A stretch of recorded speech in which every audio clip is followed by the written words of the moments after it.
Hello!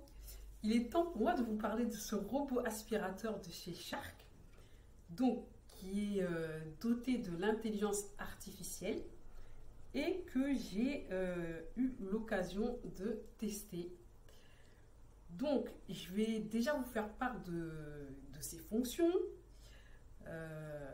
de mon avis et est-ce qu'il remplace vraiment le fameux balai? Surtout chez nous, dans la communauté Westaf, où on est un peu dubitatif quant à ce genre de dispositif. Alors, donc là, on a le robot, donc qui est doté d'énormes roues, de deux petites balayettes et la partie aspirateur. Et là, en fait, on a les capteurs, en fait, les yeux du robot, si vous voulez. Et à côté de ça, il y a donc la base de recharge qui est quand même assez discrète, donc ça ne dénaturera pas votre pièce, la pièce où vous allez ranger, stocker le robot. Donc, dans les faits, avant toute chose, il faut savoir que le robot, avant la première aspiration, il faut le connecter avec une application et le Wi-Fi. Bon, je vous en reparlerai un petit peu plus tard, mais en fait, cette application va permettre au robot de cartographier avant la première aspiration l'appartement ou la maison et de retenir les données pour pouvoir justement être totalement autonome quand il devra faire son travail.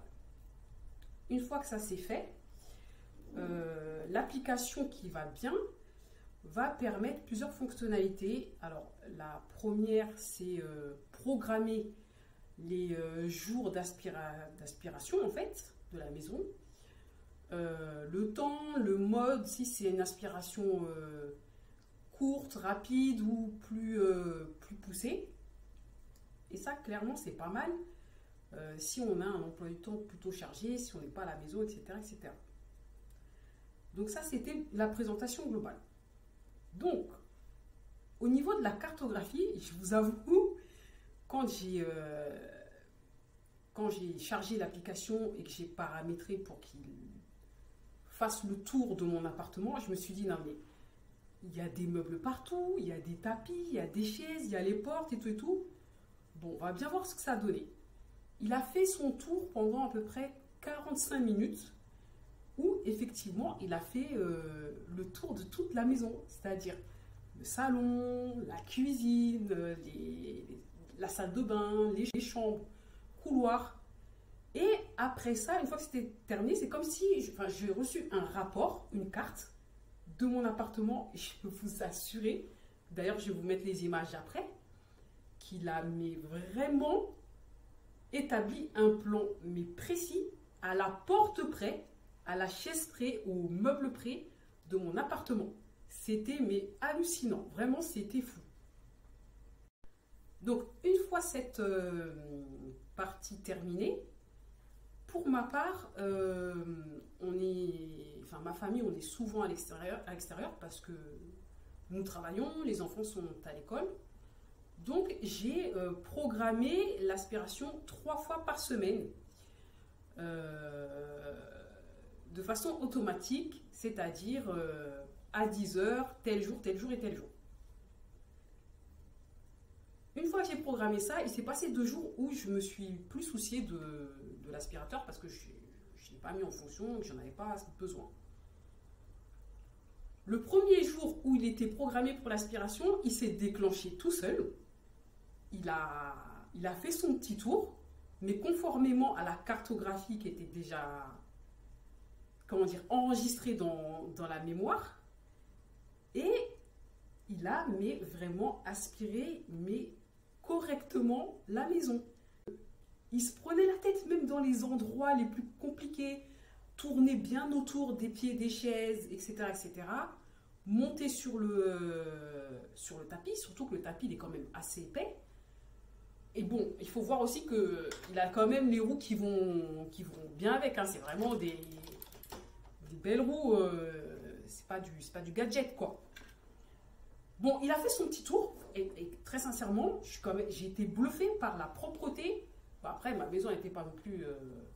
voilà, mais on sent bien que le coup de balai, il a été passé, que c'était frais, quoi, en fait. Donc là, pour le coup, le côté autonomie totale, on l'oublie et puis il fait son travail tout seul sans qu'on ait à se soucier de quoi que ce soit. Si ce n'est quand même qu'avant de sortir de chez soi, par exemple, quand je suis au travail, je m'assure quand même d'avoir soit rangé les chaises ou ne pas laisser les choses traîner au sol, parce que ce sont des obstacles qu'il ne connaît pas. Bon, mis à part ça, il est en totale autonomie et une fois qu'il a fait son petit tour de ménage, il va revenir sur sa base de recharge, tout seul comme un grand pour se charger jusqu'à la prochaine date de mise en route. Ça, franchement, je suis obligée de dire que ça aide grandement, vraiment. Donc maintenant, je vais énumérer pour moi les inconvénients et les défauts que j'ai pu détecter. Premièrement, il aspire au max. Franchement, il fait un vrai travail propre. Et ce que j'apprécie, c'est qu'il monte vraiment, quel que soit le type de surface. C'est-à-dire que moi, j'ai des tapis chez moi, avec des épaisseurs non négligeables. Il va monter dessus, mais tranquille, quoi. Une promenade de santé pour le robot, c'est franchement nickel. Il passe sans problème sous mon canapé, sous les meubles. Bon, il faut quand même qu'il y ait une hauteur que les meubles soient surélevés d'à peu près 8 cm. Mais il passe dedans, il rentre au fond, il n'y a aucun souci.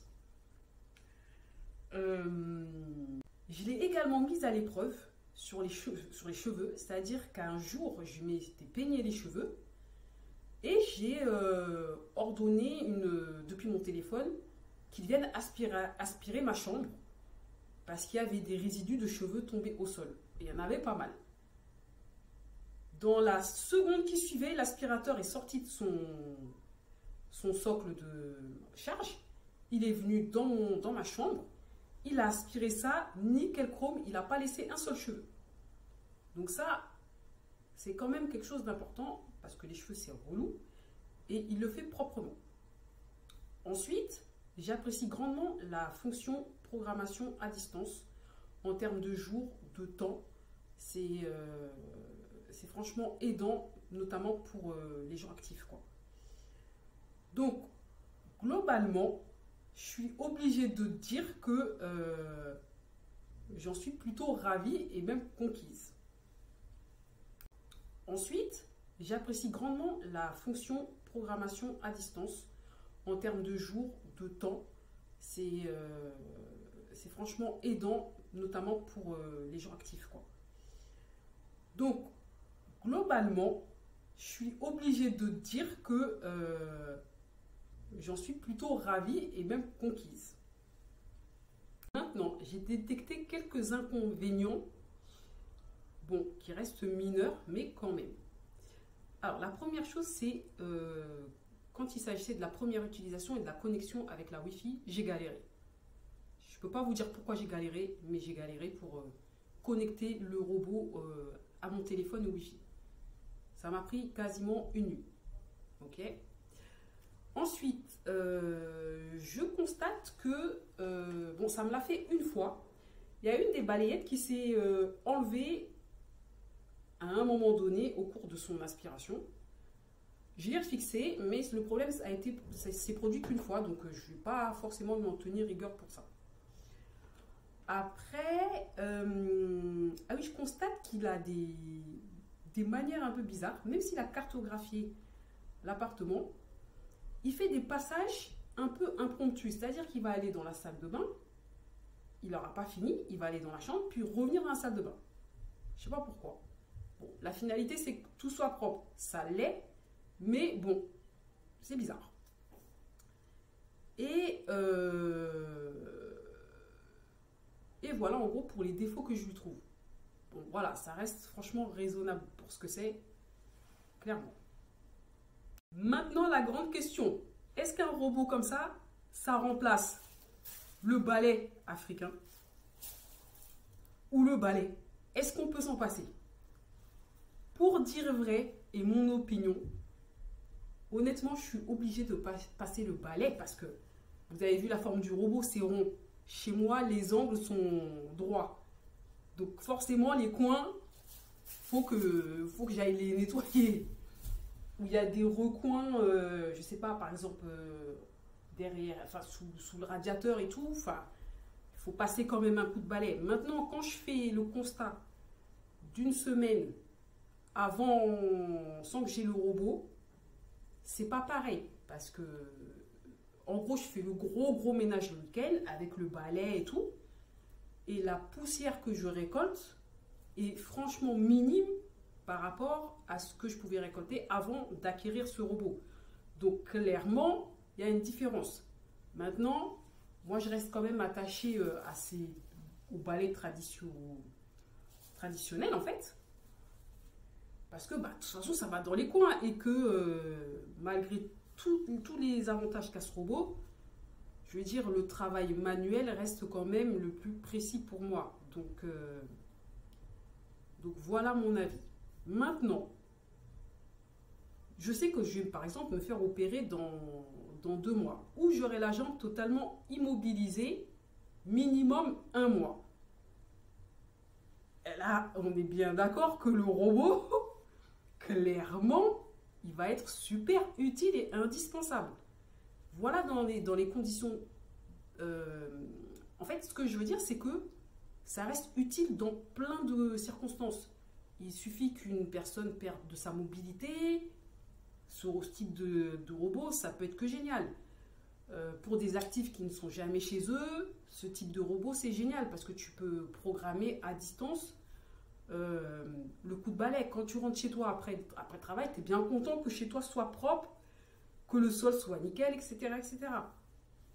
Donc clairement, je sais que là, à l'heure d'aujourd'hui, je suis trop, comment dire, je suis trop attachée à la propreté que je peux avoir dans la semaine et surtout au fait que je n'ai pas à repasser le balai après le travail 3 fois dans la semaine, puisqu'il le fait à ma place désormais. Et ça, franchement, ça n'a pas de prix.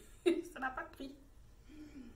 Donc voilà en gros mon avis.